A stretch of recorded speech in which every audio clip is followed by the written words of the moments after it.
Okay, so welcome to today's video. I'm going to be talking today about internal controls over financial reporting and how you audit internal controls. Okay, so ICFR, this stands for Internal Controls over Financial Reporting. The learning objectives for today's class are threefold. Firstly, you should be able to explain what's the difference between a material internal control weakness and an internal control weakness that's not material. Okay, sometimes when it's not material, it's called a deficiency rather than the weakness. So that's the first one. The second one is how do you evaluate whether an internal control weakness should be classified as material or immaterial? So we have a class question where we'll cover that objective. And then the third one is to describe the common deficiencies that PCAOB inspectors have found in the auditing of internal controls over financial reporting, and what are the root causes of those deficiencies. And we have a student presentation that's going to help cover that particular objective. Okay, so for today's seminar, I have a course outline as normal. The objectives that I've just shown you are here. The reading for today's seminar is, as always, you read the class outline to see what the questions are going to be, and so that you can see the articles for the student presentation. Okay, so that's the first thing you need to do. The second thing you need to do is read this enforcement release corresponding to a company called Magnum Hunter Resources, and you'll need to read this in order to be able to answer question number 2 on your seminar outline. The other reading here is optional. This is the auditing standard 2201 on internal control. Then we have some reading for the presenters. We have the PCAOB Staff Audit Practice Alert number 11. We have observations on the 2010 inspections of domestically inspected audit firms. This was a release from the PCAOB in 2012. And then finally, we have PCAOB release 2009, which is a commentary on the way in which auditors implemented internal control audits during the first year of implementation of auditing standard number 5. This was the auditing standard that was governing the audits of internal controls. Okay, so these readings, these 3 readings here, are just required really for the presenters. For everyone else, they're optional. The first question is basically, it's very simple. It's just asking you to look up a couple of companies on EDGAR, on the SEC website, and to find their internal control opinions for these 2 filing dates. Okay, so what you'll see is that one of these companies received an adverse opinion and the other one received an unqualified opinion. So part A asks which company got the unqualified opinion, which company got the adverse opinion. That's pretty straightforward. Then part B, what were the identified material internal control weaknesses? Okay, so you can find those simply by reading through the audit report. So that's question 1. Question 2 is about a company called Magnum Hunter Resources. So this was a company where the SEC issued an accounting and auditing enforcement release against the audit firm because the SEC said that the audit firm did not properly evaluate whether the company had material internal control weaknesses. So after you've read this enforcement release, you should be able to answer the following questions. A, what was the cause of the internal control weaknesses? B, what evidence was there that the internal control weaknesses were material and therefore should have been disclosed? And then C, why did the audit partner not disclose an adverse opinion? And what was the error in the partner's reasoning? Actually, there were 2 errors in the partner's reasoning. Okay, so if you read this enforcement release, you'll be able to find that information quite straightforwardly. Question number 3 is a mini case study about a company called ABC Retailers. There are 3 requirements here. First of all, I want you to tell me whether the fraud occurred due to a weakness in the design of the internal control procedure, or due to a weakness in its operating effectiveness. Okay, so that's part one. Part two asks, what type of opinion do you think that the audit firm should have issued? Should it have been an unqualified opinion or an adverse opinion? And then part three, suppose that the vendor control form had been modified on December the 30th, that's just before the year end, instead of January the 2nd, just after the year end. What effect, if any, would this have had on the auditor's internal control opinion? Okay, so that's for question three. And then we have some multiple choice questions, and we have the student presentation here. Okay, so we have some articles that the students are going to talk to us about. And the questions in the student presentation are as follows. First of all, what did the PCAOB find when it looked at auditors' first year implementation of AS5? Secondly, what internal control audit deficiencies are found most often by the PCAOB inspectors? And according to the PCAOB, what are the root causes of these audit deficiencies? Right? So in other words, what are auditors doing wrong most of the time, and why are they getting it wrong? Okay, so that's question two. And then question three, describe how the internal control procedures required in a non-ICFR audit under AS12 can be extended to cover the internal control procedures required in an ICFR audit under AS5. Okay, so that is discussed in the reading for presenters on the reading list. Okay, going back to our slides. Okay, so these are the learning objectives for today's class. What I'm going to do now, just to start, is give you some background information on internal controls over financial reporting. Okay, so the Sarbanes-Oxley Act, Section 404, Part B, requires the auditor of an accelerated filer to report on whether the company has any material weaknesses in internal controls over financial reporting. As I say, that's usually abbreviated to ICFR. Okay, what's an accelerated filer? Well, an accelerated filer is a public company, right? So it's a company that is publicly traded and it has a public float of at least $75 million. What's a public float? Well, it's the amount of the company's market cap which is publicly traded. So in other words, it's equal to the company's total market capitalization minus the market value of shares held by the company's management. Okay, so you subtract the inside ownership from market value, and that gives you what's called the public float. It's the amount of the company that is being held by the public, essentially. Okay, so that determines whether or not a company is an accelerated filer. If it is an accelerated filer, if it has a public float of at least 75 million, then it is subject to SOX 404B, which means that the company has to have an internal control audit and the auditor has to opine on the company's internal controls. Now, what about non-accelerated filers? So those are companies with a float of less than 75 million. Those companies are exempt from SOX 404B.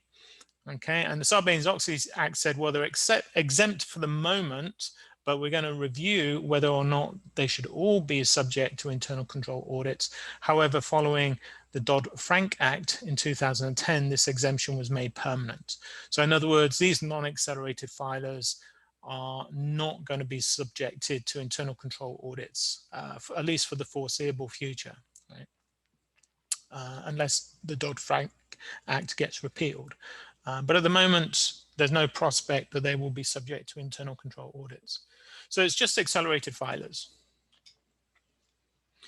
Now, auditing standards define 3 levels of internal control problems. Okay. The first level is what's known as a control deficiency. Well, this means that there is a necessary control that's missing or that doesn't operate effectively. Okay.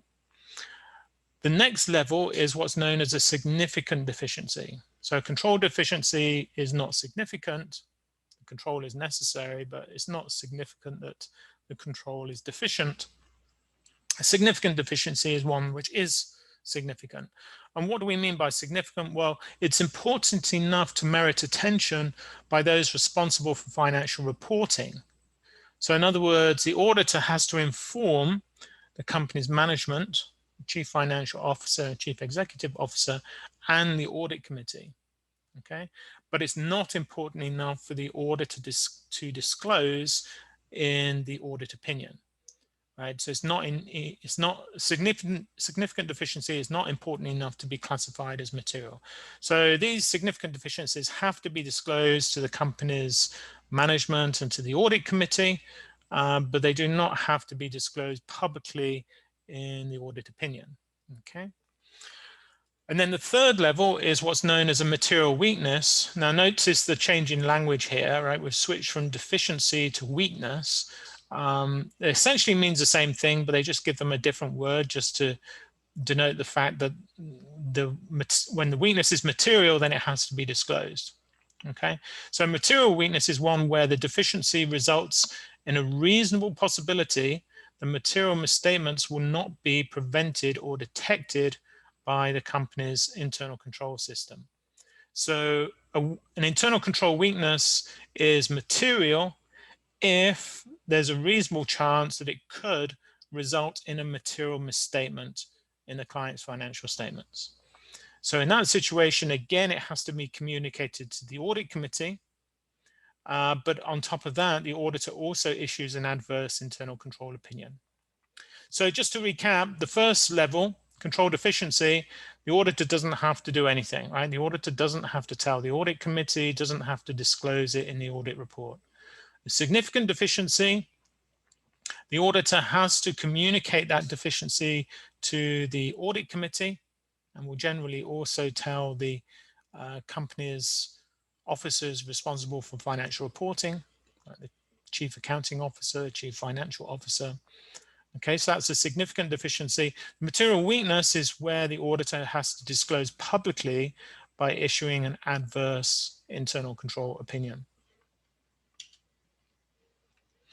Okay, now what are the different types of internal control opinions? Well, actually there are 3 types in theory, but in practice, there actually are only really 2. Okay, so let me explain that a bit more. Okay, so let me talk about the theory first of all. In theory, there are either unqualified reports, adverse reports, or qualified or disclaimer opinions.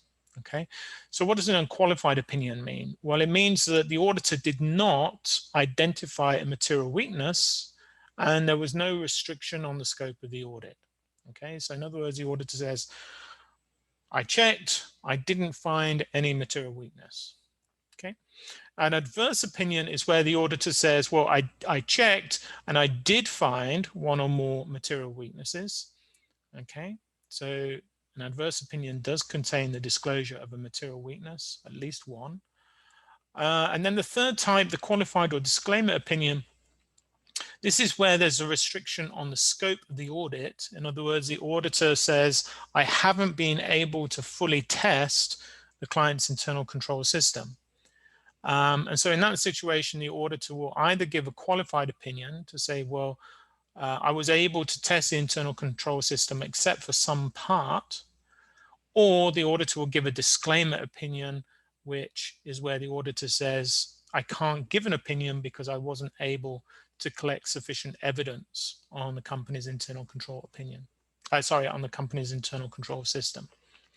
Okay, so those are the 3 types of audit opinions in theory. Now, in practice, these qualified or disclaimer opinions just never happen, right? I've got data on every single opinion issued to every accelerated filer since 2004, and I have never seen any opinion that's a qualified or disclaimer opinion. Okay, so this is a theoretical possibility, but in reality it never happens because there is generally never a restriction on the scope of the audit. In other words, the auditor is generally always able to test the client's internal controls.